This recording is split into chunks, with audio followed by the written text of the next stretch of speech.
সওয়াব কত নেকি কত পুণ্য সে অর্জন করলো। হাদিসের মধ্যে বলেন আলহামদুলিল্লাহি তামলাউল মিজান। তাহলে বান্দা যদি আল্লাহ রাব্বুল আলামিনকে সন্তুষ্টি করার জন্য, আল্লাহ রাব্বুল আলামিনকে খুশি করার জন্য একবার আলহামদুলিল্লাহ বলে, কি ফায়দা হয় বলেন তো? তামলাউল মিজান, আল্লাহ তাআলা সওয়াব দ্বারা মিজানের পাল্লাকে পরিপূর্ণ করে দেন। বলেন সুবহানাল্লাহ। এই যে সুবহানাল্লাহ বললেন, আল্লাহ রাব্বুল আলামিনের পুত পবিত্রতা বর্ণনা করলেন, এর দ্বারা কি ফায়দা হলো জানতে চান আপনারা? ওয়া সুবহানাল্লাহি ওয়ালহামদুলিল্লাহি তামলাআনি আও তামলাউ মা বাইনাস সামাওয়াতি ওয়াল আরদ। কোন বান্দা যদি আল্লাহ তাআলাকে খুশি করার জন্য একবার সুবহানাল্লাহ বলে আর একবার আলহামদুলিল্লাহ বলে, তাহলে কি ফায়দা? তামলাউ মা বাইনাস সামাওয়াতি ওয়াল আরদ, আসমান এবং জমিনের মাঝে যা কিছু আছে সব কিছুকে আল্লাহ তাআলা সওয়াব দ্বারা পরিপূর্ণ করে দেন। সুবহানাল্লাহ।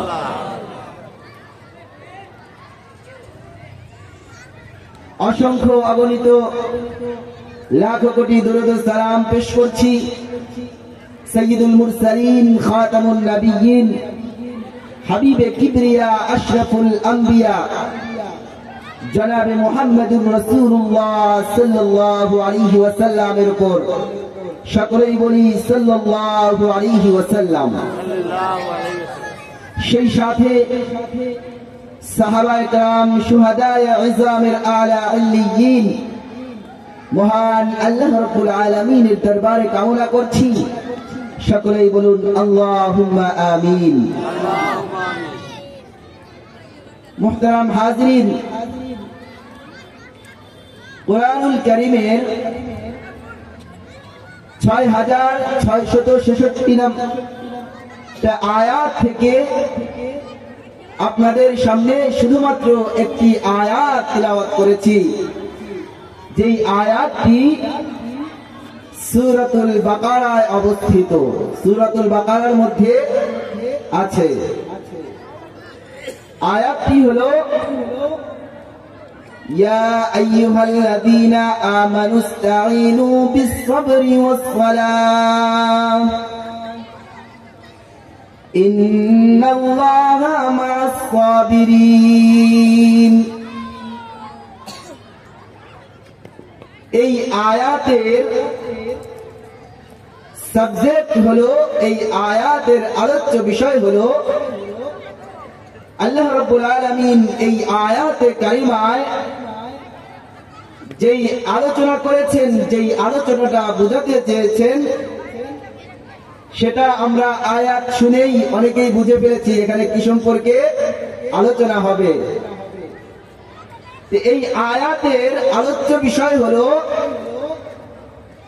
ধৈর্য এবং সহনশীলতা। ধৈর্য ও সহনশীলতা মানব চরিত্রের একটা বড় গুণ, যা মানুষের ইহকালীন ও পরকালীন জীবনকে সাফল্যমণ্ডিত করে তোলে। জীবন চলার পথে প্রতিটি মানুষকে নানা অবস্থার সম্মুখীন হতে হয়। কখনো কখনো মানুষের জীবনটা কাটে সুখ শান্তির মাঝে, আবার কখনো কখনো তাকে একের পর এক দুঃখ, কষ্ট আর জুলুম নির্যাতনের স্টিম রোলারে নিষ্পেষিত হতে হয়। কথা বলেন ঠিক কিনা? কিন্তু যেই পরিস্থিতি আমাদের সামনে আসুক না কেন, এর সলিউশন, এর সমাধান আল্লাহ রাব্বুল আলামিন কুরআনুল কারীমের মধ্যে দিয়েছেন কিনা? যে আওয়াজ করে বলেন দিয়েছেন কিনা? সব কিছুর সমাধান এই কুরআনুল কারীমের মধ্যে আছে। হয়তো আমরা সেই সমস্যার সমাধানগুলো অনুসন্ধান করতে বের করে কেউ কেউ সক্ষম হই, আবার কখনো কখনো সক্ষম হই না। কিন্তু এই সকল ক্ষেত্রে ইসলাম মানুষকে ধৈর্য ও সহনশীলতা অবলম্বনের জন্য জোরালো তাকিদ প্রদান করেছেন। মুহতারাম হাজরিন, প্রকৃত মানুষ হওয়ার একটি গুণ হচ্ছে ধৈর্য এবং সহনশীলতা। এ কারণে বিশ্বনবী মুহাম্মদুর রাসূলুল্লাহ সাল্লাল্লাহু আলাইহি ওয়াসাল্লাম বলেন, মা উতিয়া আহাদুন আতাআন খায়রান আওসা মিনাস সাবর। আল্লাহ রাব্বুল আলামিন বান্দাকে এই পৃথিবীতে যত কল্যাণ দান করেছেন, আল্লাহ তাআলা বলেন যে ধৈর্যের চাইতে প্রশস্ত কোন কল্যাণ, ধৈর্যের চাইতে প্রশস্ত কোন ভালাই আমি আল্লাহ রাব্বুল আলামিন বান্দাকে আর দান করি নাই। মানুষের জীবনে যত কল্যাণ আছে, সবচাইতে উত্তম, সবচাইতে খায়ের, সবচাইতে ভালো কল্যাণ হলো ধৈর্য এবং সহনশীলতা। কি বলেন? আপনারা কি এর ব্যাপারে একমত? আপনি একমত হলেও এই কথা ঠিক, আর না হলেও কি এই কথা ঠিক। কারণ কোরআন হাদিসের কথা কখনো মিথ্যা হতে পারে না। কারণ এটাই সত্য যে আল্লাহ রাব্বুল আলামিন বান্দাকে এই দুনিয়ার জমিনে সবচাইতে উত্তম কল্যাণ দান করেছেন ধৈর্য এবং সহনশীলতা। যার ভিতরে ধৈর্য এবং সহনশীলতা আছে, সে দুনিয়ার কোথাও থাকে না। তাকে মানুষ কষ্ট দিলেও সে কি করে? ধৈর্য ধারণ করে। একজন একটা আমাকে যদি চড় দেয়, তারপরেও সে ধৈর্য ধারণ করে। তাহলে বলেন তো, এর চাইতে সুখী ব্যক্তি আর দুনিয়াতে কেউ আছে? যে পাল্টা কথার কোনো কি করে না, জবাব দেয় না, সেই হচ্ছে দুনিয়ার সবচাইতে সুখী ব্যক্তি, যার ভিতরে ধৈর্য এবং সহনশীলতা আছে। আল্লাহ রাব্বুল আলামিন যাকে ধৈর্য এবং সহনশীলতার গুণ দান করেছেন। আমার ভাইরা, কুরআনুল কারীমে আল্লাহ রাব্বুল আলামিন বিশ্বনবী মুহাম্মদুর রাসূলুল্লাহ সাল্লাল্লাহু আলাইহি ওয়াসাল্লামকে যত কথা বলেছেন, সরাসরি ওয়ার্ডার করে, সরাসরি আদেশ করে, তার মাঝে সবচাইতে বেশি ব্যবহৃত একটি শব্দ হচ্ছে ওয়াসবির, ফাসবির। হে রাসূল, আপনি ধৈর্য ধারণ করুন। আল্লাহ রাব্বুল আলামিন আমাদের নবী বিশ্বনবী মুহাম্মদুর রাসূলুল্লাহ সাল্লাল্লাহু আলাইহি ওয়াসাল্লামকে ধৈর্য ধরার জন্য পরামর্শ দেন নাই, বরং সরাসরি কি করেছেন? ওয়ার্ডার করেছেন, আদেশ করেছেন, ওয়াসবির ফাসবির। তো আল্লাহ রাব্বুল আলামিন এই ধৈর্য ধারণের কথা পবিত্র কোরআন মাজিদে 90 বারের বেশি বলেছেন। সুবহানাল্লাহ। তাহলে বোঝাই যাচ্ছে যে ধৈর্য এবং সহনশীলতা অবলম্বনের গুরুত্ব কতখানি ইসলামে। আল্লাহ রাব্বুল আলামিন কুরআনুল কারীমে নামাজের কথা বলেছেন। জানা থাকলে উত্তর দিবেন, কতবার বলেছে আল্লাহ তাআলা নামাজের কথা? বলেন তো, জানা থাকলে বলেন, কতবার আল্লাহ তাআলা কুরআনুল কারীমে নামাজের কথা বলেছেন? 82 বার। কতবার? 82 বার আল্লাহ তাআলা নামাজের কথা বলেছেন। কিন্তু নামাজের চাইতেও বেশি আলোচনা করেছেন 90 বারেরও বেশি আল্লাহ তাআলা ধৈর্য ধারণের কথা বলেছেন। তাহলে বোঝাই যাচ্ছে কোরআনের আলোকে ইসলামের ধৈর্য ও সহনশীলতা অবলম্বনের গুরুত্ব কতখানি। আমরা বিপদে আপদে ধৈর্য ধারণ করবো তো ইনশাআল্লাহ। কারা কারা বিপদে আপদে ধৈর্য ধারণ করবেন হাত তুলে দেখান। আল্লাহ তাআলা কবুল করেন। আল্লাহ রাব্বুল আলামিন সর্ব অবস্থায় তোমার বান্দাদেরকে ধৈর্য ও সহনশীলতা অবলম্বন করার তৌফিক দান করেন। হাত নামান।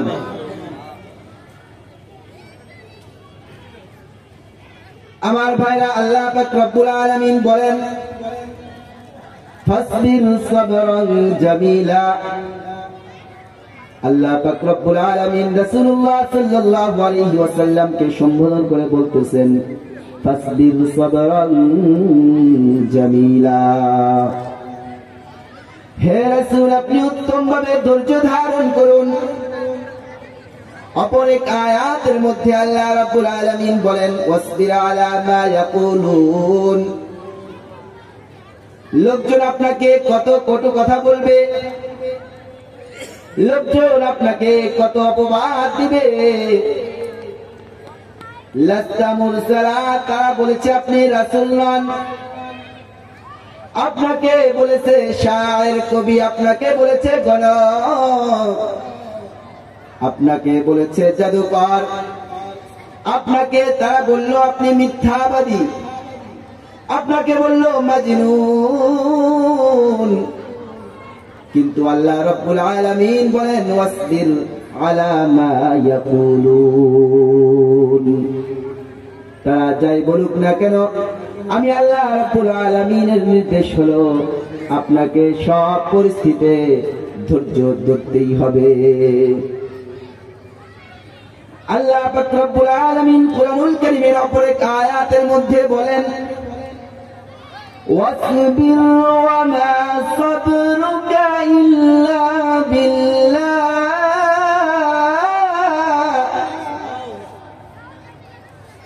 আল্লাহ পাক রব্বুল আলামিন বলেন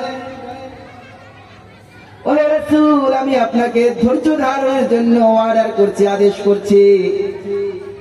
আর এই ধৈর্য ধারণটাও হবে শুধুমাত্র কেবলমাত্র আমি আল্লাহ রাব্বুল আলামিনের সন্তুষ্টির জন্য। অপর এক আয়াতের মধ্যে আল্লাহ রাব্বুল আলামিন বলেন ওয়াসবির কামা সাবারা উলুল আযমি মিনার রুসুলি ওয়ালা তাস্তাজিল লাহুম। ওহে রাসূল, আপনি একাই ধৈর্য ধারণ করেন নাই, বরং আপনার আগে অনেক অনেক নবী ছিল, অনেক বড় বড় নবী ছিল, উলুল আযমি মিনার রুসুল, সম্মানিত নবীরা। তাদের সাথে এমন আচরণ করা হয়েছিল, আপনার সাথে যেমন আচরণ করা হয়েছে। আপনাকে যেমন পাগল বলা হয়েছে, তাদেরকেও পাগল বলা হয়েছে। আপনাকে যেমন সাহেব জাদুকর বলা হয়েছে, আপনাকে তাদেরকেও জাদুকর বলা হয়েছে।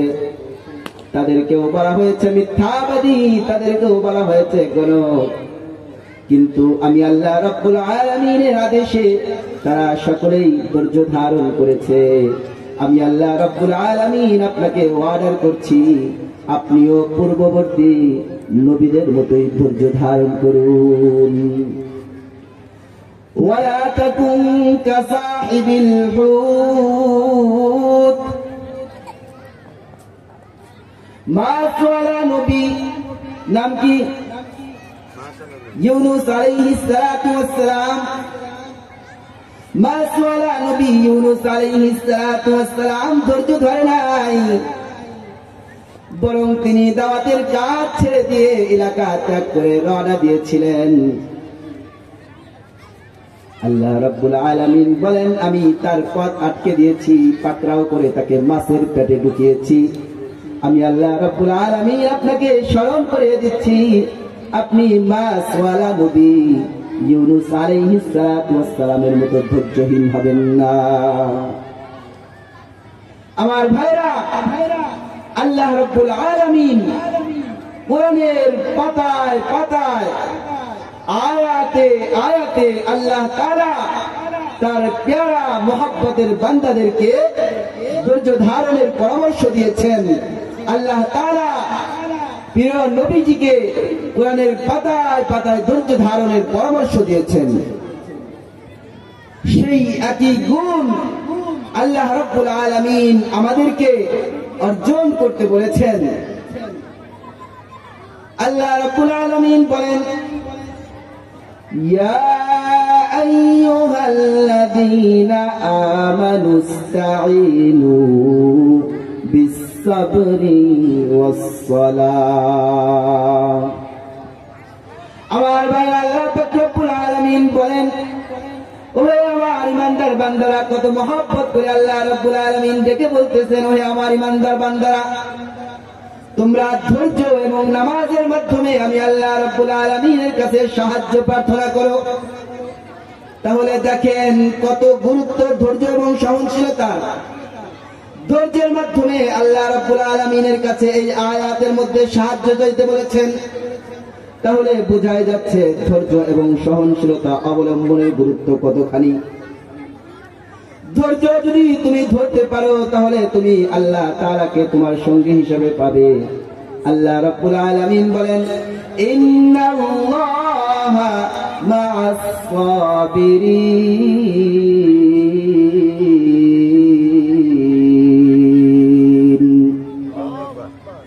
ধৈর্য এমন একটা চমৎকার গুণ, যারা ধৈর্য সহনশীলতার গুণ অর্জন করে, যাদের মধ্যে ধৈর্যের গুণ এসে যায়, যারা ধৈর্যশীল হয়, আল্লাহ রাব্বুল আলামিন তাদের ব্যাপারে নিজে বলেছেন, আমি আল্লাহ রাব্বুল আলামিন তাদের সঙ্গী হয়ে যাই। আর আল্লাহ রাব্বুল আলামিন যাদের সঙ্গী হয়ে যায়, তাদের দুনিয়া এবং আখিরাতে টেনশনের কোনো কারণ নাই। লা তাখাফ ওয়া লা তাহজান ইন্নাল্লাহা মা'ানা। কথা বলেন ঠিক কিনা?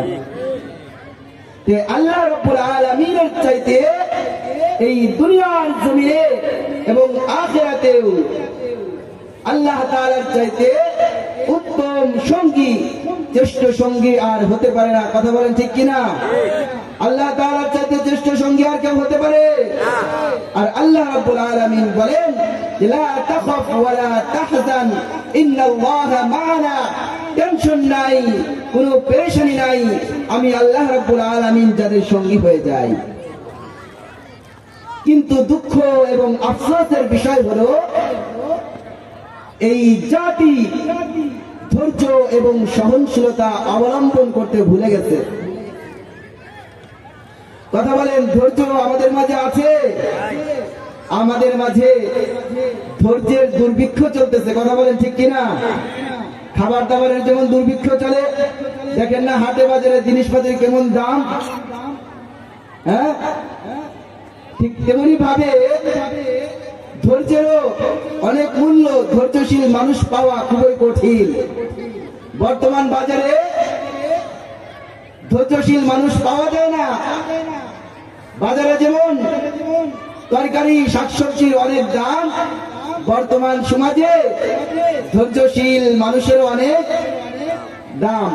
কারণ ধৈর্যশীল মানুষের অভাব। কি বলেন? বাজারে গিয়ে দেখবেন মানে শাকসবজি যেটা কম পাওয়া যায় সেটার দাম বেশি হয়। কি বলেন ঠিক কিনা? ঠিক তেমনি ভাবে আমাদের বর্তমান সমাজে আমরা যেই সময়টা অতিবাহিত করতেছি, এই সময়ে ধৈর্যশীল মানুষ পাওয়া যায় না। যখন রাস্তা দিয়ে চলে, মোটর সাইকেল চালায়, গাড়ি চালায়, একজন আরেকজনকে সাইড দিতে চায় না। ভিতরে অহংকার, বাপ নিয়ে দাঁড়ায় থাকে, দেখোস না কে যাইতেছে, ডাইনে বামে জায়গা আছে, আমার বড় বড় কেন? এরকম ভিতরে অহংকার। বর্তমান সমাজে শুধু অহংকারী আর অহংকারী, ধৈর্যশীল মানুষ পাওয়া খুবই দুষ্কর হয়ে গেছে।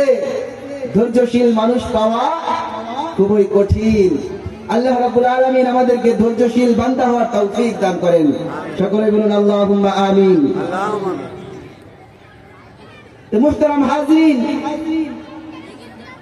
যেমন আমাদের সমাজে একটা বিধান আছে, তালাকের বিধান, কি বলেন আছে কি নাই? বর্তমানে আমাদের সমাজে তালাকের ঘটনা এত বেশি, মানে বিয়ে শাদীর চাইতেও তালাকের ঘটনা বর্তমান বেশি হয়ে গেছে। মানে এক কথায় দুই কথায় তালাকের মতো নিকৃষ্ট একটা ঘটনা সংঘটিত হয়ে যায়। মানে কোন চিন্তা ভাবনা ছাড়াই খাইতে বসছে, ঝগড়া লাগছে, স্বামী দিয়ে দিছে, যা বাপের বাড়ি যা, চলে যা। কি বলেন, এমন ঘটনা ঘটে কিনা? কিন্তু তালাকের সাথে আর ঝগড়ার সাথে কোন ধরনের কোন সম্পর্কই নাই। যার সাথে আপনি 5 বছর, 10 বছর, 15 বছর, 20 বছর, 25 বছর, 30 বছর পর্যন্ত সংসার করলেন, এমন ঘটনা ঘটে কিনা? 30 বছর সংসার করছে, 40 বছর, 50 বছর, বৃদ্ধ হয়ে গেছে, যৌবন শেষ হয়ে গেছে, এমন সময় তালাকের মতো ঘটনা সংঘটিত হয় কিনা? কিসের কারণে? শুধুমাত্র তাদের মাঝে একটু কথা কাটাকাটি হয়েছে। এমন সময় তো অনেক সময় এরকম হয় যে একটু ঝগড়াঝাটি লাগছে, একটু দুষ্টামি থেকে শুরু হয়েছে, ঝগড়াঝাটি চলে গেছে, তালাক হয়ে গেছে। আজ আমাদের মাঝে কত ধৈর্য আছে বোঝাই যাচ্ছে, কথা বলেন ঠিক কিনা? তাহলে যিনি আপনার সাথে 10 বছর, 20 বছর, 30 বছর পর্যন্ত সংসার করলেন, যিনি আপনার 1টা, 2টা, 3টা, 4টা, 5টা বাচ্চার মা, তাকে আপনি তালাক দিয়ে দিলেন, তার সাথে আপনি সম্পর্ক ছিন্ন করলেন, আপনার এক মুহূর্ত চিন্তা করতে হলো না, আপনি সাথে সাথে তাদের তালাক দিয়ে দিলেন। অথচ ইসলামে তালাকের বিধান হলো 3 তুহুরে, অর্থাৎ 3 মাসে 3টা তালাক দিতে হবে। ভেবে চিনতে, যার সাথে আপনি সংসার করেছেন 30 বছর পর্যন্ত, 40 বছর পর্যন্ত, 50 বছর পর্যন্ত সংসার করলেন, আপনার 3টা, 4টা, 5টা সন্তানের মা, তাকে তালাক দিবেন এত সহজ? এজন্য ইসলাম তালাক দেওয়ার বিধান রেখেছে ওই সময় যখন আর চলে না। কথা বলেন ঠিক কিনা? যখন আর চলতেইছে না, সংসার করা তার সাথে কোনোভাবেই আর সম্ভব হচ্ছে না, তখন গিয়ে তালাকের বিধান প্রয়োগ করতে হয়। তারপরেও আবার 1 মাসে 1টা করে।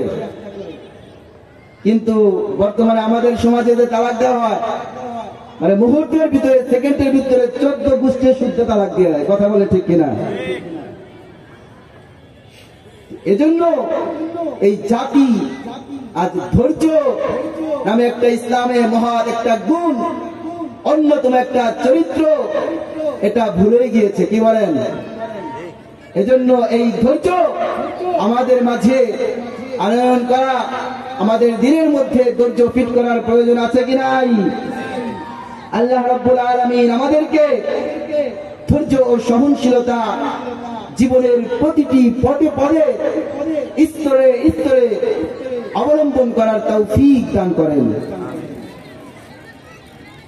আমার ভাইরা, এতক্ষণ পর্যন্ত আমরা কুরআনুল কারীম থেকে আল্লাহ রাব্বুল আলামিন রাসূলুল্লাহ সাল্লাল্লাহু আলাইহি ওয়াসাল্লামকে ধৈর্যের আদেশ করে বুঝাতে চেয়েছেন যে ইসলামে মানব জীবনে, জীবন চলার পথে প্রতিটি মানুষের তুলনাহীন ধৈর্যের প্রয়োজন। এটা আমরা কুরআনুল কারীম থেকে জানতে পারলাম। এখন আসুন রাসূলুল্লাহ সাল্লাল্লাহু আলাইহি ওয়াসাল্লাম হাদিসের মধ্যে ধৈর্যের গুরুত্ব এবং ফজিলত সম্পর্কে কি বলেছেন।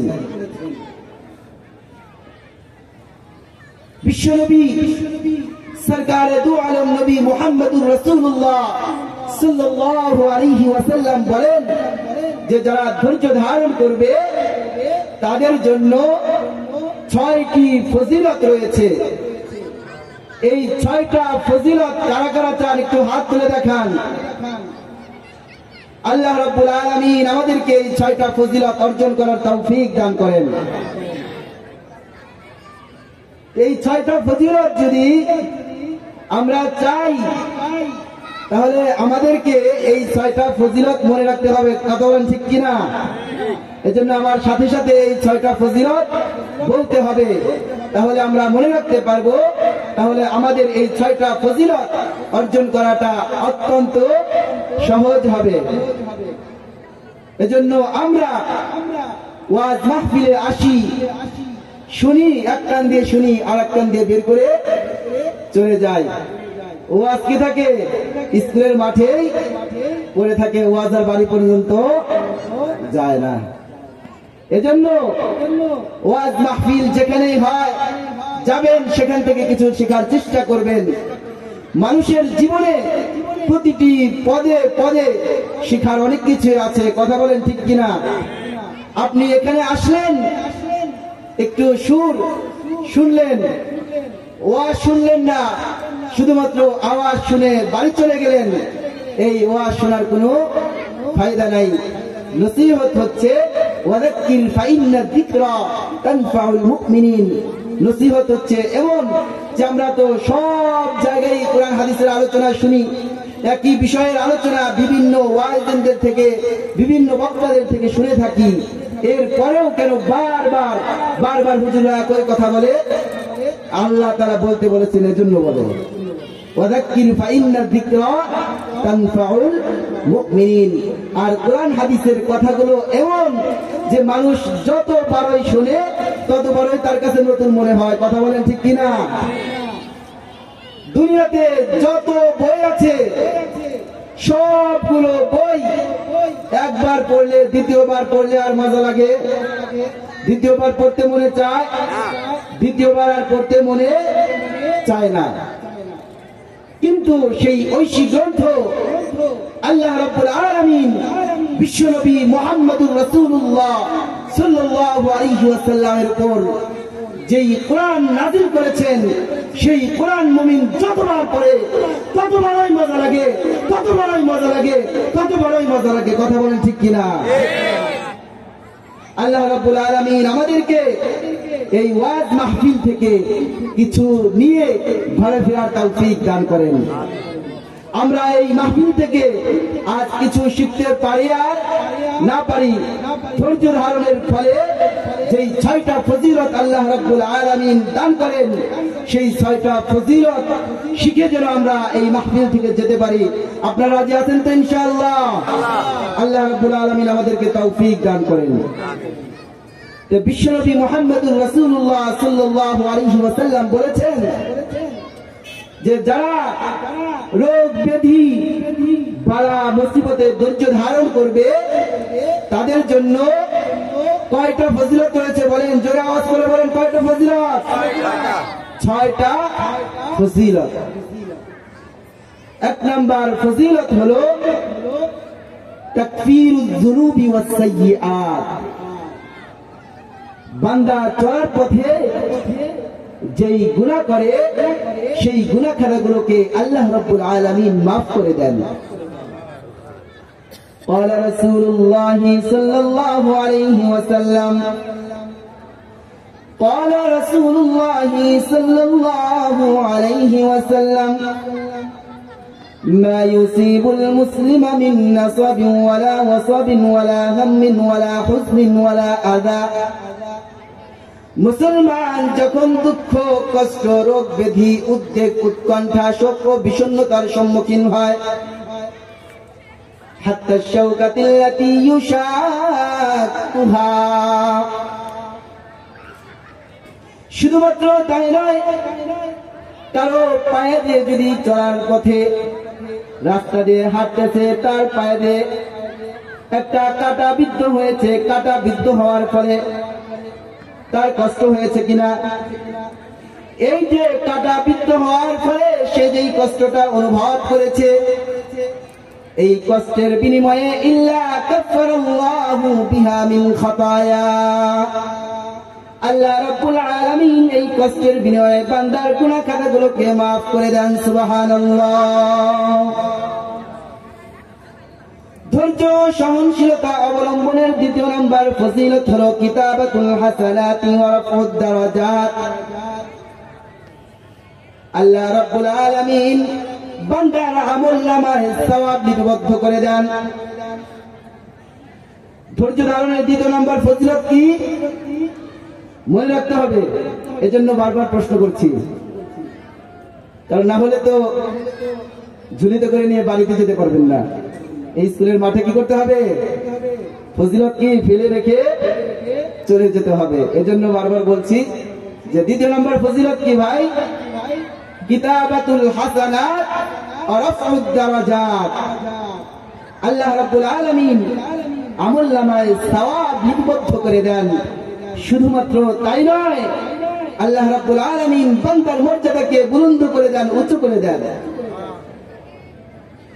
قال رسول الله صلى الله عليه وسلم قال رسول الله صلى الله عليه وسلم إن العبد إذا سبقت له منزلة من الله لم يبلغها بعمله।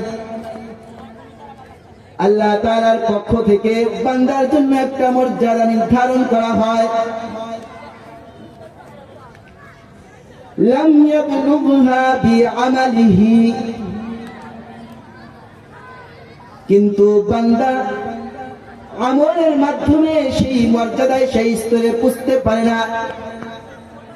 কিন্তু আল্লাহ রাব্বুল আলামিন চান যে বান্দাকে ওই মর্যাদায় ওই স্তরে পৌঁছাবেন। আমলের মাধ্যমে বান্দা যেই নামাজ পড়ে, তাহাজ্জুদের নামাজ পড়ে, রোজা রাখে, হজ করে, যাকাত দেয়, সে জন্মের পর থেকে মৃত্যু পর্যন্ত আমল করলেও সেই মর্যাদায় পৌঁছতে পারবে না। কিন্তু আল্লাহ রাব্বুল আলামিন চান যে বান্দাকে ওই মর্যাদায় পৌঁছাবেন, বান্দাকে ওই মর্যাদা আল্লাহ রাব্বুল আলামিন দান করবেন। কিন্তু বান্দার আমল এই পরিমাণ নাই যেই পরিমাণ আমল করলে বান্দা ওই মর্যাদায় পৌঁছতে পারে। কিন্তু আল্লাহ রাব্বুল আলামিন তো বান্দাকে ওই মর্যাদায় পৌঁছাবেন। তাই আল্লাহ রাব্বুল আলামিন ইবতালাহু আল্লাহু ফি জাসাদিহি আও ফি ওয়ালাদিহি আও ফি মালিহি। এবার আল্লাহ রাব্বুল আলামিন বান্দাকে ওই মর্যাদায় পৌঁছানোর জন্য তার দেহের মধ্যে, শরীরের মধ্যে, তার ধন সম্পদের মধ্যে, তার সন্তান আওলাদের মধ্যে বিপদ আপদ বালা মুসিবত দান করেন।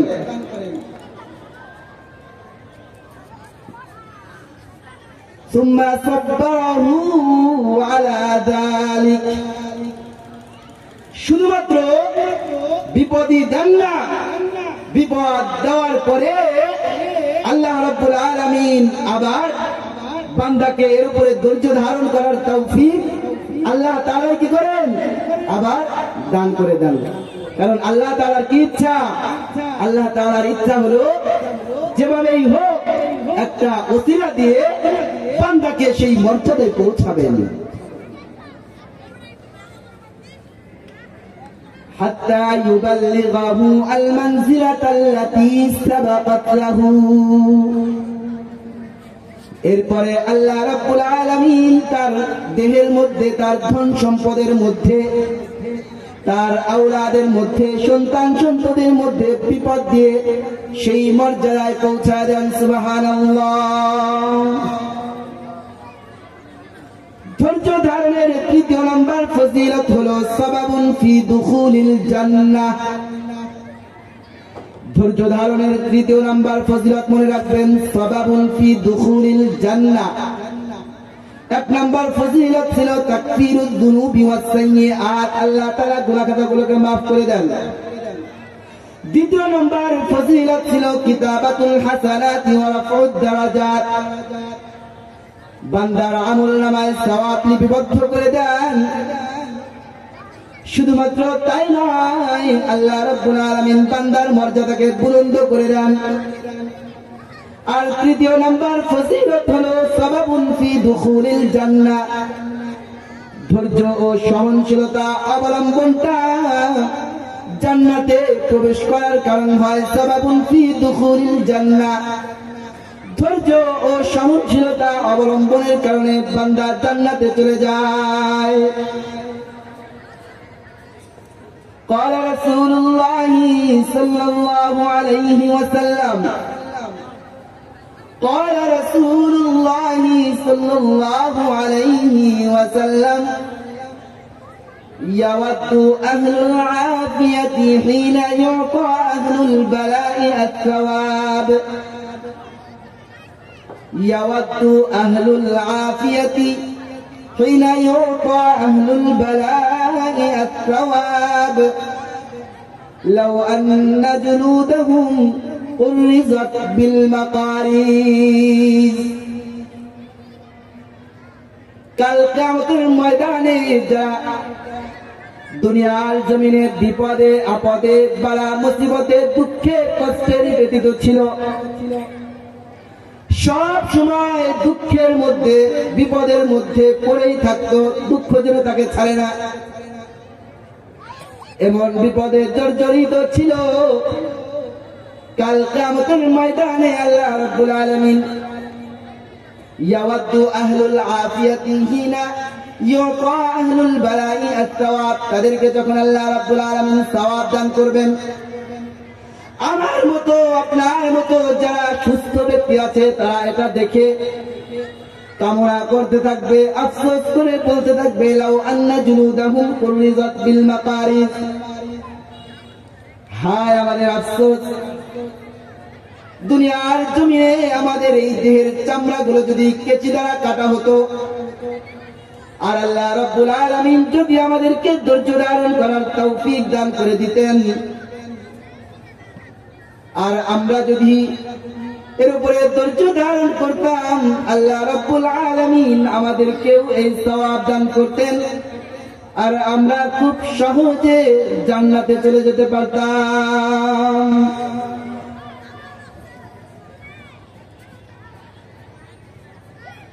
আব্দুল্লাহ ইবনে মাসউদ রাদিয়াল্লাহু তাআলা আনহু, ওনার একজন সঙ্গী ছিলেন যে আকা ইবনে রবাহ। উনি একদিন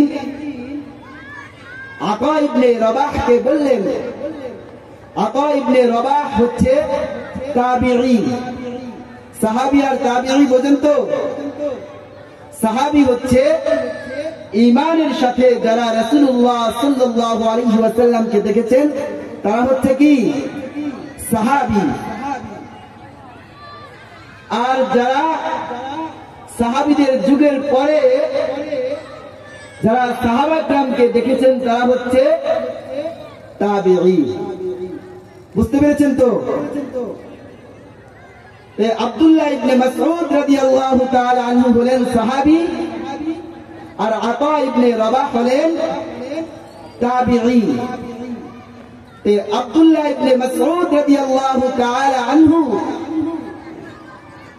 আতা ইবনে রবাহকে বলতেছেন যে এই আতা ইবনে রবাহ, তুমি কি এই দুনিয়ার জমিনে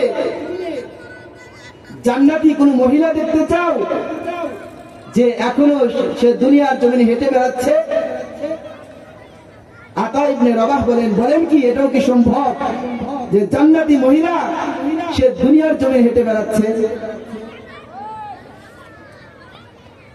আব্দুল্লাহ ইবনে মাসউদ রাদিয়াল্লাহু তাআলা আনহু বললেন, হাদিহিল মারআতুস সাউদা, যে এই যে কালো মহিলাটা দেখতেছো এই মহিলাটা জান্নাতি। কেন? আমি বিশ্বনবী মুহাম্মদুর রাসূলুল্লাহ সাল্লাল্লাহু আলাইহি ওয়াসাল্লামকে বলতে শুনেছি, নিজের কানে শুনেছি এই মহিলা জান্নাতি।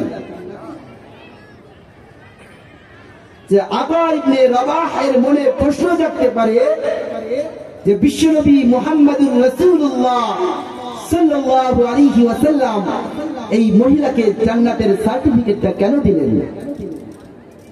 যে এবার আব্দুল্লাহ ইবনে মাসউদ রাদিয়াল্লাহু তাআলা আনহু নিজেই ব্যাখ্যা করে দিচ্ছেন যে একদিন আমি রাসূলুল্লাহ সাল্লাল্লাহু আলাইহি ওয়াসাল্লামের দরবারে উপস্থিত ছিলাম, আর ওই মহিলা রাসূলুল্লাহ সাল্লাল্লাহু আলাইহি ওয়াসাল্লামের কাছে আগমন করলেন। আগমন করে বললেন, ইয়া রাসূলুল্লাহ, ইন্নী মারিজা ওয়া ইন্নী আতাকাশশাফ। ইয়া রাসূলুল্লাহ, আমি তো এমন একজন মহিলা যার চেহারা দেখতে কালো, নিগ্র, দেখতে অসুন্দর, তারপরেও আমি মৃগী রোগে আক্রান্ত। আর আমি যখন মৃগী রোগে আক্রান্ত হয়ে যাই, তখন আমি বেহুশ হয়ে দুনিয়ার জমিনে পড়ে যাই। আমি একজন মহিলা মানুষ, আমার এই দেহের কাপড়গুলো ঠিক থাকে না, কাপড়গুলো এলোমেলো হয়ে যায়, ছুটাছুটি করে এদিক সেদিক চলে যায়, ফলে আমার ছতর বের হয়ে যায়। যারা মৃগী রোগ আছেন তাদের হাত পা গুলো এমনিতেই কাঁপাকাঁপি করতে থাকে, কি বলেন, ঠিক কিনা? আবার যখন তারা পানিতে গোসল করার জন্য নামেন, তখন যদি মৃগী রোগে আক্রান্ত হয়, অনেক মানুষ আবার মারাও যায়। আগুনের কাছে গেলে আগুনে পড়ে যেতে পারে। এজন্য তাদের অভিভাবক যারা আছেন তারাও কি থাকে, অত্যন্ত সতর্ক থাকে তাদের ব্যাপারে। তো উনি একজন মহিলা, উনি বলতেছেন যে ইয়া রাসূলুল্লাহ, আমি তো একজন মহিলা, যখন আমি মৃগী রোগে আক্রান্ত হই, হাত পা নাড়াচাড়া করতে থাকে, এদিক সেদিক ছুটাছুটি করতে থাকে, ফলে আমার সতর ঠিক থাকে না, সতরের গুনাহ হয়ে যায়। ইয়া রাসূলুল্লাহ, আপনি তো আল্লাহর নবী, আপনি তো আল্লাহর প্যারা হাবিব, আপনি তো আল্লাহর কাছে অত্যন্ত মাহবুব, প্রিয়। ফাদউল্লাহ লি, ইয়া রাসূলুল্লাহ, আপনি আমার জন্য একটু দোয়া করে দেন না। قال النبي صلى الله عليه وسلم قال النبي صلى الله عليه وسلم إن شئت صبرت فلك الجنة। আল্লাহ রাসূল সাল্লাল্লাহু আলাইহি ওয়াসাল্লাম ওই মহিলাকে সম্বোধন করে বললেন, ওগো আমার সাহাবিয়া মহিলা, আমি তোমার জন্য দোয়া করব, কিন্তু দোয়ার আগে আমি তোমাকে একটা কথা বলছি, শোনো। আল্লাহ তাআলা তোমাকে একটা বড় বিপদ দান করেছেন।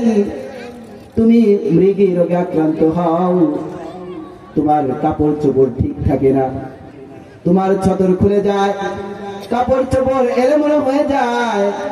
কিন্তু আমার সাহাবী মহিলা, তুমি যদি ধৈর্য ধারণ করো, ফালাকিল জান্নাহ, আমি নবী তোমার ব্যাপারে ঘোষণা দিচ্ছি, এই ধৈর্যের কারণে আল্লাহ রাব্বুল আলামিন তোমাকে জান্নাত দিয়ে দিবেন, জান্নাত দান করবেন।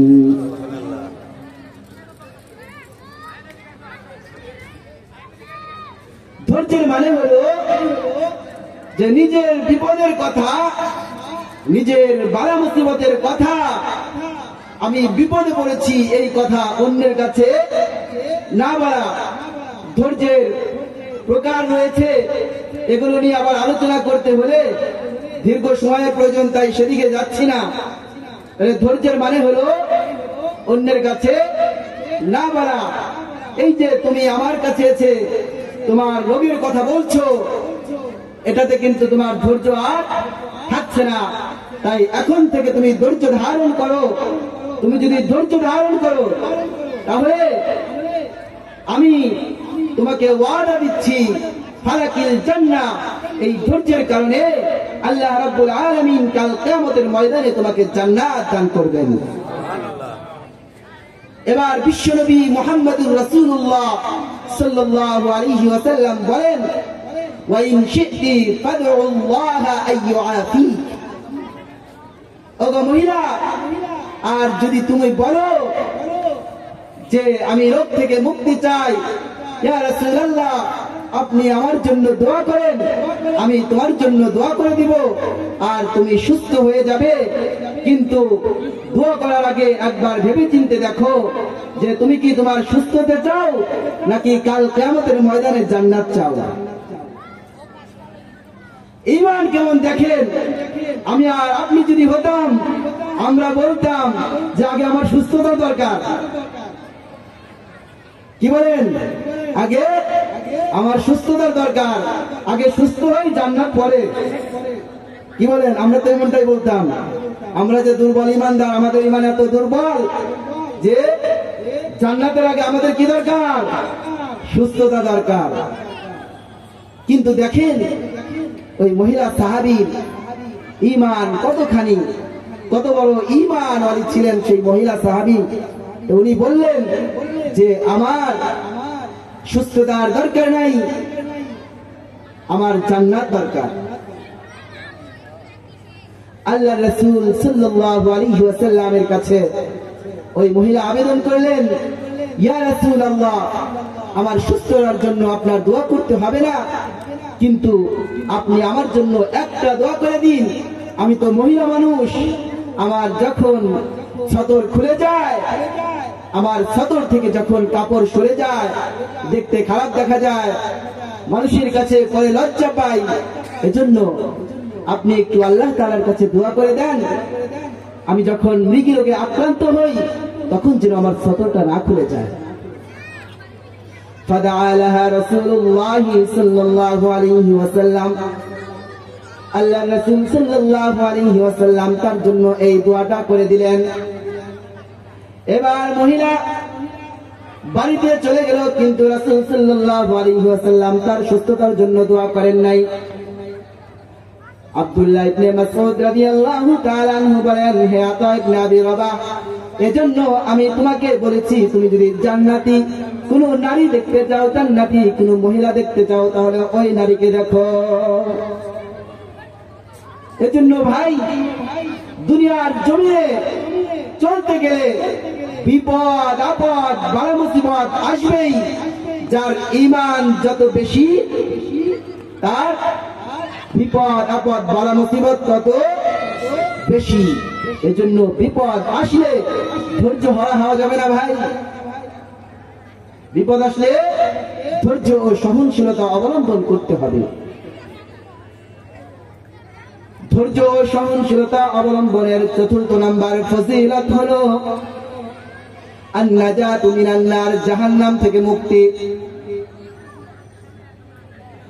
قال رسول الله صلى الله عليه وسلم أن رسول الله صلى الله عليه وسلم عاد مريضا। আল্লাহর নবী সরকার দু আলম নবী মুহাম্মদুর রাসূলুল্লাহ সাল্লাল্লাহু আলাইহি ওয়াসাল্লাম একদিন এক অসুস্থ ব্যক্তিকে দেখতে গেলেন। রাসূলুল্লাহ সাল্লাল্লাহু আলাইহি ওয়াসাল্লাম তার গায়ে হাত দিয়ে দেখলেন গাটা খুব গরম। কি অসুস্থতা বলেন? গা গরম হলে কি হয়? জ্বর হয়। রাসূলুল্লাহ সাল্লাল্লাহু আলাইহি ওয়াসাল্লাম একদিন জ্বরাক্রান্ত ব্যক্তিকে দেখতে গেলেন। ومعه أبو هريرة رضي الله تعالى عنه।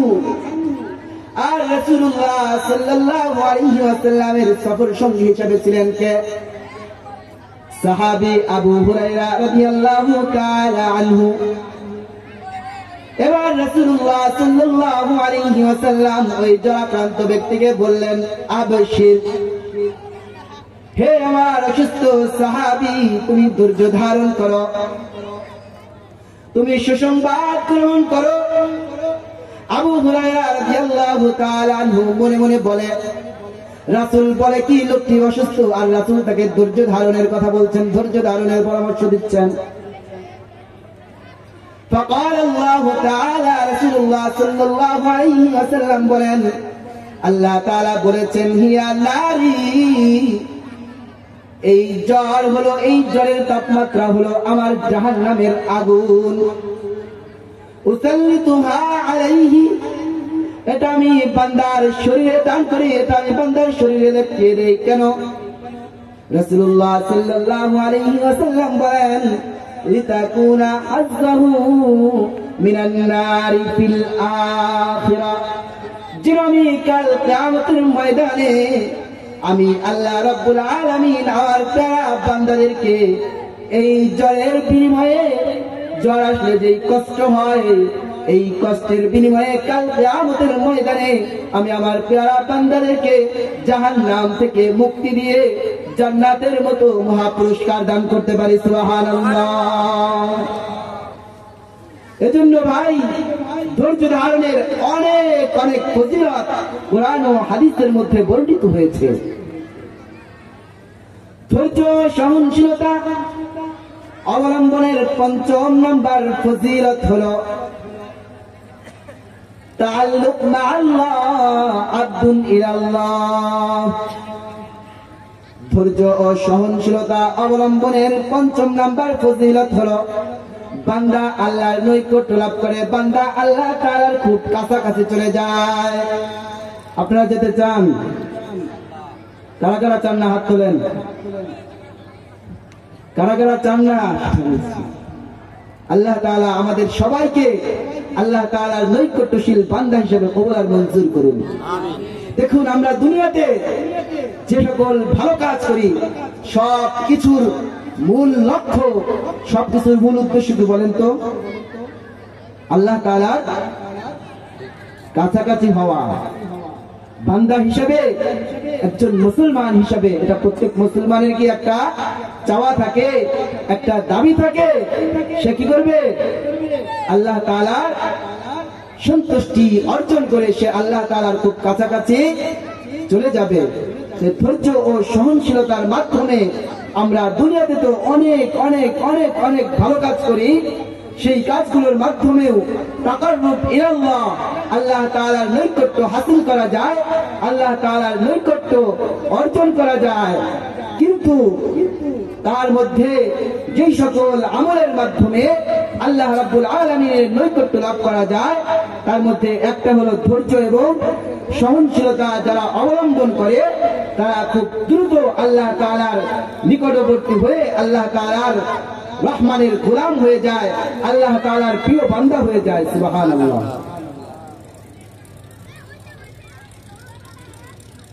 একদিন বিশ্বনবী মুহাম্মদুর রাসূলুল্লাহ সাল্লাল্লাহু আলাইহি ওয়াসাল্লাম আবু যর গিফারি রাদিয়াল্লাহু তাআলা আনহুকে বললেন, হযরতে আবু যর গিফারি এমন জলিলুল কদর সাহাবী, এমন একজন বড় সাহাবী। হযরতে আবু যর গিফারি খাদিমে খায়রুল বাশার। হযরতে আবু যর গিফারি खादिमे खैरुल बशर, जिंदगी में खिदमत भर ना बनाया अपना घर। हजरत अबू जर गिफारी রাদিয়াল্লাহু তাআলা আনহু আল্লাহর রাসূল সাল্লাল্লাহু আলাইহি ওয়াসাল্লামের এমন একজন সাহাবী ছিলেন যে নবীজির খেদমত করতে করতে, নবীজির সেবা করতে করতে নিজের জন্য একটা ঘর বানানোর টাইম পান নাই। হযরত আবু যর গিফারি এমন একজন সাহাবী। হযরত আবু যর গিফারি রাদিয়াল্লাহু তাআলা আনহু এই যে এরকম মজলিসের এক কোণায় বসে রয়েছেন, রাসূলুল্লাহ সাল্লাল্লাহু আলাইহি ওয়াসাল্লাম হযরত আবু যর গিফারি রাদিয়াল্লাহু তাআলা আনহুকে লক্ষ্য করে বললেন,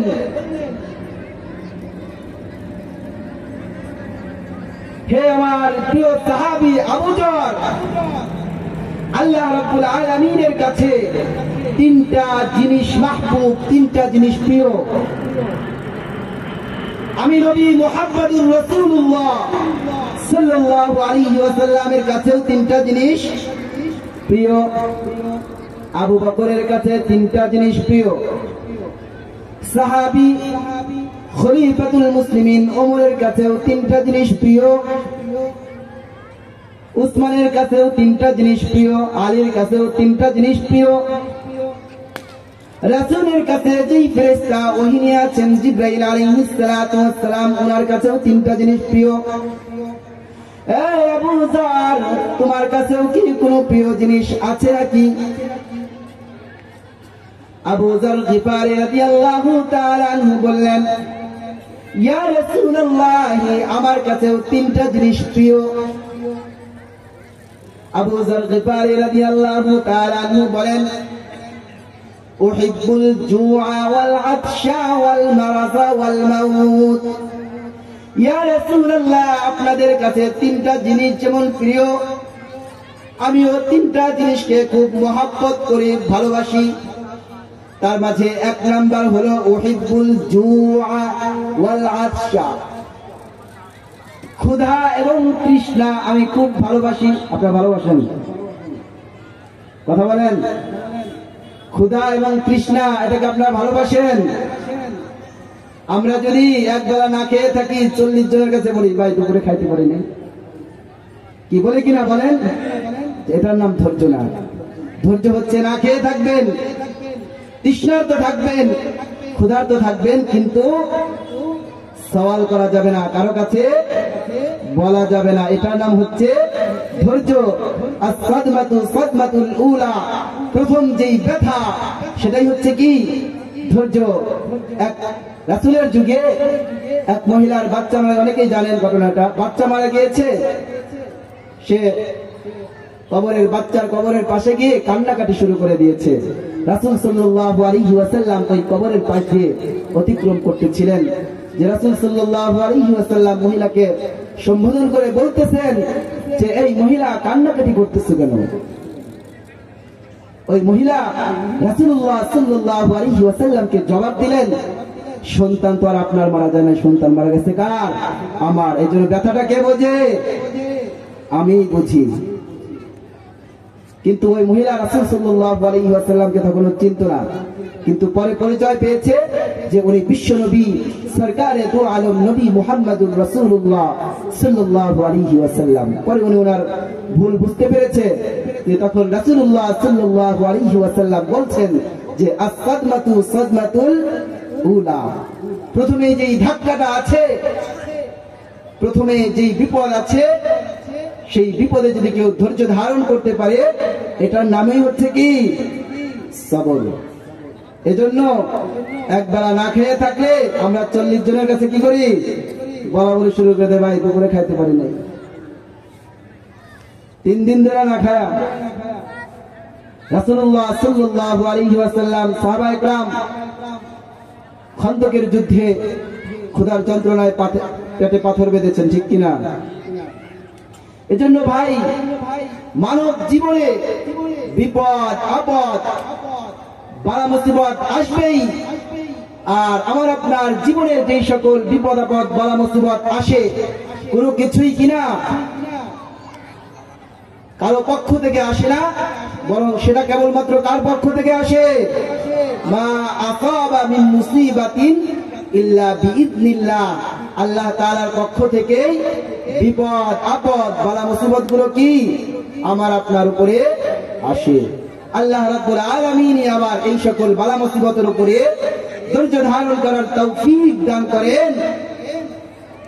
আর বান্দা যদি ধৈর্য ধারণ করে, সবর ও সহনশীলতা ইখতিয়ার করে, অবলম্বন করে, আল্লাহ রাব্বুল আলামিন এর বিনিময় দান করেন। বিনিময়টা কেমন দান করেন? ইন্নামা ইউওয়াফাস সাবিরুনা আজরাহুম বিগাইরি হিসাব। ইন্নামা ইউওয়াফাস সাবিরুনা মাররাতাইনি আজরাহুম বিগাইরি হিসাব। বান্দা দুনিয়ার জমিনে যত আমল করে, নামাজ পড়ে, রোজা রাখে, হজ করে, যাকাত দেয়, দান সদকা করে, মানুষের সাথে উত্তম মুআমালা করে, হুসনে খুলুক দেখায়, সব কিছুর আমলের বিনিময়ে আল্লাহ রাব্বুল আলামিন তাকে কয়টা নেকি দান করেন? একটা নেকি দান করেন, একবার সওয়াব দান করেন, একবার নেক দান করেন। কিন্তু যারা ধৈর্যশীল হয়, যারা বিপদে আপদে ধৈর্য ধারণ করে, আজরাহুম মাররাতাইনি বিগাইরি হিসাব, কাল কিয়ামতের ময়দানে ধৈর্যশীল বান্দাদেরকে আল্লাহ রাব্বুল আলামিন 2 বার সওয়াব দান করবেন। সুবহানাল্লাহ। তাইলে ধৈর্য ধারণের 5 নাম্বার ফজিলত হলো আবদুল ইলাল্লাহ, তাকাররুব ইলাল্লাহ, বান্দা আল্লাহ তাআলার নৈকট্য লাভ করে। তো বলতেছিলাম যে আবু যর গিফারি রাদিয়াল্লাহু তাআলা আনহু বললেন যে আমার কাছেও 3টা জিনিস পছন্দ, ক্ষুধা এবং তৃষ্ণা আমার কাছে পছন্দ। আল্লাহর রাসূল সাল্লাল্লাহু আলাইহি ওয়াসাল্লাম সাহাবী আবু যরকে বললেন যে হে আমার সাহাবী, ক্ষুধা কি কেউ পছন্দ করে? তুমি কি পাগল? সাহাবী উত্তর করলেন, ইয়া রাসূলুল্লাহ, আমি পাগল না, আমি ক্ষুধাকে পছন্দ করি এই কারণে যে বান্দা যখন ক্ষুধার্ত হয়, ইদা জুতু, যখন আমি ক্ষুধার্ত হই, তৃষ্ণার্ত হই, তখন ইদা যাকারতু রাব্বি, তখন ইনকাসরা কলবি, বান্দা যখন ক্ষুধার্ত থাকে তখন বান্দার অন্তরটা ভেঙে পড়ে। কথা বলেন ঠিক কিনা? কেউ যদি 2 বেলা 3 বেলা 3 দিন না খাওয়া থাকে তাহলে কি তার চেহারার অবস্থা স্বাভাবিক থাকে নাকি ভেঙে পড়ে? মনটাও কি করে? ভেঙে পড়ে। কারণ এই চেহারাটা হলো মানুষের মনের আয়না। মানুষের মনের ভিতরে যা কিছু থাকে সেটা আমার আপনার চেহারায় প্রকাশ পায়। ক্ষুধার যন্ত্রণা, এই যে না খেয়ে থাকার কষ্টটা, সেটা ওই বান্দার চেহারায় কি করে? প্রকাশ পায়। ইনকাসরা কলবি, আমি যখন ক্ষুধার্ত থাকি তখন আমার অন্তরটা ভেঙে যায়। আর যখন অন্তরটা ভেঙে যায়, আল্লাহ রাব্বুল আলামিন বলেন যে আনা ইনদা মুনকাসিরাতিল কুলুব, আমি ভাঙ্গা হৃদয়ের বান্দার সাথে থাকি। সুবহানাল্লাহ। দ্বিতীয় নাম্বার হলো যে তুমি বুঝলাম ক্ষুধাটা তুমি এই কারণে সহ্য করো, ধৈর্য ধারণ করো, পছন্দ করো, কিন্তু তুমি রোগ ব্যাধিকে কেন পছন্দ করো? দুনিয়ার জমিনে এমন কোন পাগল আছে যে রোগ ব্যাধিকে পছন্দ করে? রাসূলুল্লাহ সাল্লাল্লাহু আলাইহি ওয়াসাল্লাম সাহাবীকে বললেন, হে আমার সাহাবী আবু যর, তুমি কেন এই মানব রোগকে পছন্দ করো? সাহাবী উত্তর করলেন, ইয়া রাসূলুল্লাহ, ওয়া ইযা মারিদতু যাকারতু রাব্বি, যখন আমি অসুস্থ হয়ে পড়ি, মানুষ যখন অসুস্থ হয় তখন বান্দার আল্লাহ তাআলার কথা বেশি বেশি মনে পড়ে। কথা বলেন ঠিক কিনা? এজন্য মানুষ যখন দেখবেন সুখে শান্তিতে থাকে, আল্লাহ রাব্বুল আলামিন কুরআনুল কারীমের 25 নম্বর পারার 1 নম্বর পৃষ্ঠায় বলেছেন, ওয়া ইযা আন'আমনা 'আলাল ইনসানি আ'রাদা ওয়া নাআ বিজানিবি,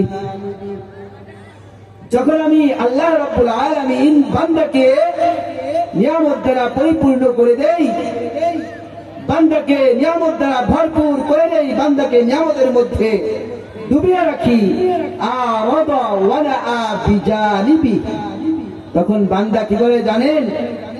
বান্দা আল্লাহ তাআলাকে ভুলে যায়, আল্লাহ তাআলা থেকে মুখ ফিরিয়ে নেয়। ওয়া ইযা মাসসাহু আশ-শাররু ফাযু দুআইন আরিদ, আর যখন বান্দাকে বিপদ আপদ বালা মুসিবত স্পর্শ করে তখন বান্দার আল্লাহর কথা মনে পড়ে। তখন হুজুরদেরকে যা বলে, হুজুর তাড়াতাড়ি দোয়া করেন, বিপদে পড়ছি, তাড়াতাড়ি করেন, ভাড়া করে কি করে হুজুর নিয়ে আসা, তারপরে কি বিপদ উদ্ধার করার জন্য দোয়া করায়। কিন্তু যখন সুস্থ থাকে তখন বান্দা আল্লাহ তাআলাকে ভুলে যায়। সেই কথাটাই আল্লাহ রাব্বুল আলামিন এই আয়াতের মধ্যে বলেছেন। মুহতারাম হাজিরিন, এটা ছিল। আরেকটা হলো উহিব্বুল জুআ ওয়াল আতশা ওয়াল মারাদ ওয়াল মাউত। রাসূলুল্লাহ সাল্লাল্লাহু আলাইহি ওয়াসাল্লাম বললেন, হে আমার প্রিয় সাহাবী, বুঝলাম তুমি এটাও পছন্দ করো এই কারণে, কিন্তু তুমি মৃত্যুকে পছন্দ করো কেন? দুনিয়ার মানুষ সব কি করে? মৃত্যু থেকে পলায়ন করে, আর তুমি মৃত্যুকে ভালোবাসো, মৃত্যুকে পছন্দ করো। কুল ইন্নাল মাউতাল্লাযী তাফিরুনা মিনহু ফাইন্নাহু মুলাকীকুম, মরণ থেকে যতই পালাও মরণ তোমায় লইবে গিরি, এজন্য মরণ থেকে পালা কোনো লাভ নাই। আরে আল্লাহ রাব্বুল আলামিন কুরআনুল কারীমের মধ্যে বলেছেন মানুষ মরণ থেকে কি করে? পলায়ন করে। আর তুমি মৃত্যুকে ভালোবাসো, পছন্দ করো, এর কারণ কি? সাহাবী আবু যর বললেন, ওয়া ইযা মুতু লাকিতু রাব্বি, বান্দাকে আল্লাহ রাব্বুল আলামিন আসমান এবং জমিনে যত নিয়ামত দান করেছেন তার মধ্যে সবচাইতে আলা, সবচাইতে বড় নিয়ামত হলো আল্লাহ রাব্বুল আলামিনের মুলাকাত, আল্লাহ রাব্বুল আলামিনের দিদার। সুবহানাল্লাহ। এজন্য আল্লাহ রাব্বুল আলামিনের মুলাকাত পেতে চাইলে, আল্লাহ রাব্বুল আলামিনের দিদার পেতে চাইলে মৃত্যু ছাড়া কোনো পথ নাই। এজন্য দুনিয়ার সব মানুষ যদি মৃত্যু থেকে পলায়ন করে, দুনিয়ার সব মানুষ যদি মৃত্যুকে অপছন্দ করে, কিন্তু আমি আবু যর গিফারী মৃত্যুকে অপছন্দ করি না, মৃত্যুকে ঘৃণা করি না, বরং আমি মৃত্যুকে উহিব্বুল মাউত, আমি মৃত্যুকে ভালোবাসি। কারণ এই মৃত্যুটাই হলো, এই মরণটাই হলো কাল কিয়ামতের ময়দানে আল্লাহ রাব্বুল আলামিনের সাথে সাক্ষাতের একমাত্র মাধ্যম, একমাত্র রাস্তা। এজন্য আমি এই মৃত্যুটাকে উহিব্বুল মাউত, মৃত্যুটাকে ভালোবাসি। আল্লাহ রাব্বুল আলামিন সেই সাহাবারা জিন্দেগি, সাহাবাদের মতো চিন্তা চেতনা লালন করার তৌফিক আল্লাহ রাব্বুল আলামিন আমাদের সকলকে দান করেন। মুহতারাম হাজিরিন, ধৈর্য ধারণের ৫ম নাম্বার ফজিলত আমরা অতিবাহিত করেছি। কথা বলেন ঠিক কিনা? আপনাদের কি মনে আছে ৫টা ফজিলত কি কি? মনে করে দিব। ১ নাম্বার হলো তাকফিরুল যুনুবি ওয়াস সাইয়্যাত, আল্লাহ রাব্বুল আলামিন বান্দার গুনাহ খাতাগুলোকে maaf করে দেন। ২য় নাম্বার ফজিলত হলো কিতাবাতুল হাসানাতি ওয়া রাফউদ দারাজাত, বান্দার আমলনামায় আল্লাহ রাব্বুল আলামিন সওয়াব লিপিবদ্ধ করে দেন। শুধুমাত্র তাই নয়, আল্লাহ রাব্বুল আলামিন বান্দাকে আল্লাহর কাঙ্ক্ষিত মর্যাদা, বান্দার কাঙ্ক্ষিত মর্যাদা না, কারণ বান্দা তো সেই কাঙ্ক্ষিত মর্যাদা চায় নাই। আল্লাহ রাব্বুল আলামিন বান্দার জন্য যেই মর্যাদা নির্ধারণ করেছেন, আল্লাহ রাব্বুল আলামিন সেই মর্যাদায় পৌঁছায় দেন। ৩য় নাম্বার ফজিলত হলো সাবাবুন ফি দুখুলিল জান্নাত, জান্নাতে যাওয়ার মাধ্যম, জান্নাতে যাওয়ার কারণ। আর ৪র্থ নাম্বার ফজিলত হলো আন-নাজাতু মিনান নার, জাহান্নাম থেকে মুক্তি। ৫ম নাম্বার ফজিলত হলো আব্দুন ইলাল্লাহ, আল আব্দু তাকাররুব ইলাল্লাহ, বান্দা আল্লাহ রাব্বুল আলামিনের পরম নৈকট্য অর্জন করে। ৬ষ্ঠ নাম্বার ফজিলত হলো আল বালাউ ইয়াশতাদ্দু বিহাসবিল ঈমান, যার ঈমান যত বেশি তার বিপদ আপদ বালা মুসিবত তত বেশি। এই কারণে আপনি মুমিন, আপনার ঈমান আছে, আপনি নামাজ পড়েন, রোজা রাখেন, হজ করেন, যাকাত দেন, আরো যত ইবাদত আছে সব করেন, আপনার উপরে যদি বিপদ আসে তাহলে ধৈর্য হারা হবেন না, নৈরাশ হবেন না। কারণ রাসূলুল্লাহ সাল্লাল্লাহু আলাইহি ওয়াসাল্লাম বলেছেন, আল বালাউ ইয়াশতাদ্দু বিহাসবিল ঈমান, যেই বান্দার ঈমান যত বেশি হবে তার বিপদ আপদ বালা মুসিবত তত বেশি আসবে। এজন্য কখনোই এটা মনে করার সুযোগ নাই যে আমি তো নামাজ পড়ি, আমি তো রোজা রাখি, আমি তো হজ করি, আমি তো যাকাত দেই, আমার উপরে এত কেন বিপদ? আল্লাহ কি অন্য কাউকে চোখে দেখে না? এই কথা বলা যাবে? অন্তরে এই চিন্তা চেতনা লালন করা যাবে? আল্লাহ রাব্বুল আলামিন আমাদেরকে এরূপ চিন্তা চেতনা থেকে হেফাজত করার তৌফিক দান করেন। এই ছিল হাদিসের আলোকে ধৈর্য ও সহনশীলতা অবলম্বনের ৬টা ফজিলত। আপনাদের সবার মনে আছে তো ইনশাআল্লাহ? মনে আছে ইনশাআল্লাহ? আমরা আজকে ওয়াদা করি যে এই ৬টা ফজিলত ধৈর্য ও সহনশীলতা অবলম্বন করলে আল্লাহ রাব্বুল আলামিন বান্দাকে ৬টা ফজিলত দান করবেন। এটা আমরা ইনশাআল্লাহ কিয়ামত পর্যন্ত, মৃত্যুর আগ পর্যন্ত মনে রাখবো তো ইনশাআল্লাহ? কারা কারা মনে রাখবেন হাত তুলে দেখান। আল্লাহ রাব্বুল আলামিন আপনাদেরকে এই 6টা ফজিলত মনে রাখার তৌফিক দান করেন। আমার ভাইরা, বান্দা যদি বিপদে আপদে ধৈর্য ধারণ করে, আল্লাহ রাব্বুল আলামিন তাকে কি করেন? পুরস্কার দান করেন। আল্লাহ তাআলা বান্দাকে কখনো ছোট ছোট মুসিবত দিয়ে বড় বড় মুসিবত থেকে বাঁচান, অথবা আল্লাহ তাআলা বান্দাকে ছোট মুসিবত দিয়ে বড় পুরস্কার দান করেন। তো হাকিম লুকমান আলাইহিস সালাতু ওয়াস সালাম, ওনার নাম আপনারা শুনেছেন?